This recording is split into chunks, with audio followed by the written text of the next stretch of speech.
Today I'm going to show you 3 quick tips to protect your ActivWall unit and extend its lifespan.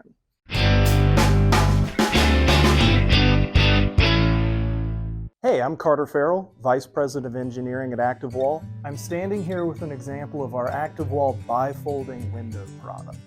Number 1, every time you operate a unit, inspect the sill channel to make sure it's free and clear of any debris or obstructive material.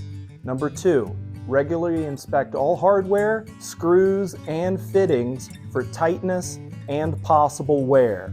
Reach out to your ActivWall rep or dealer for information on any required replacements.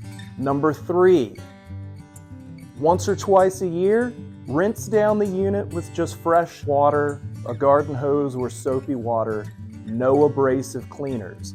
This will protect and extend the lifespan of your decorative finish. Following these 3 quick tips is a great way to protect your investment. For more information on our products, go to activwall.com.